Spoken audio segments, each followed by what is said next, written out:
Assalamualaikum warahmatullahi wabarakatuh. Perkenalkan, saya Sundari dari Prodi Ilmu Perpustakaan 3, Fakultas Ilmu Sosial.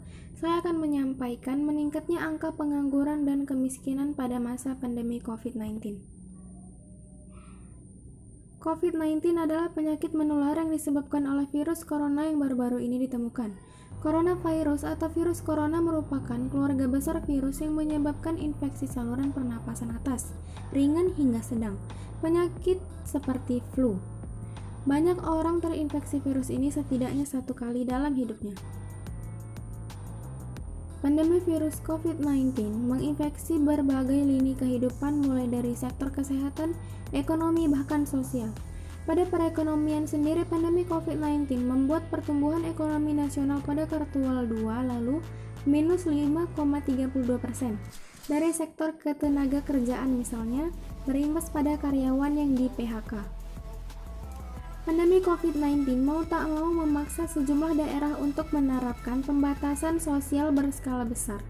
Imbasnya, banyak perusahaan terpaksa merumahkan atau melakukan PHK terhadap para pegawainya.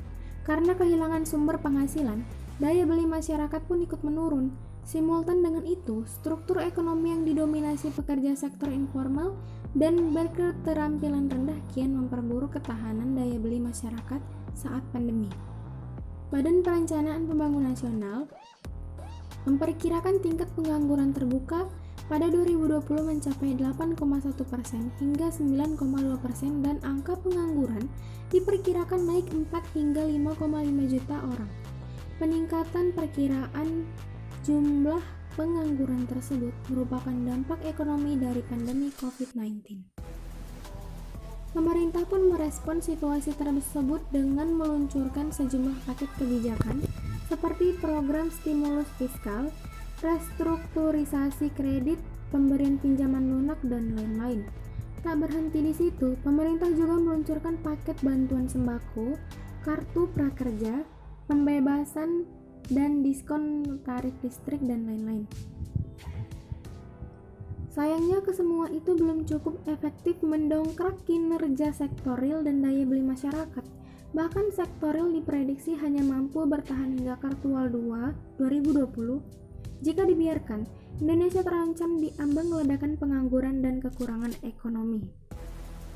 Solusi yang bisa mengatasinya yaitu meningkatkan peredaran modal usaha sehingga jumlah tenaga kerja bertambah, melatih para pencari pekerja untuk memiliki jiwa entrepreneur atau membuka usaha sendiri.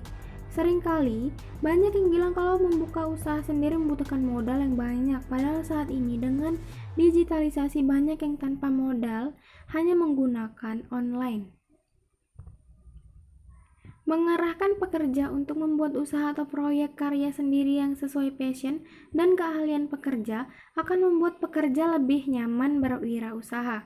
Hal ini akan sangat mengurangi angka pengangguran, apalagi sekarang dengan online, semua orang bisa menunjukkan kreativitasnya masing-masing. Bila pekerja sudah merasa nyaman dengan yang dia lakukan, maka ini akan mudah untuk diatasi bersama-sama. Beberapa cara simpel untuk menangani resiko kekurangan ekonomi di masa pandemi ini bisa kita lakukan sendiri di rumah, apalagi sekarang teknologi sudah canggih dan hampir semua orang sudah mempunyai teknologi tersebut, mulai dari remaja sampai lanjut usia menggunakannya, yaitu smartphone. Melalui smartphone, kita bisa memanfaatkan sosial media yang ada untuk menunjukkan keterampilan kita menjadi sebuah usaha.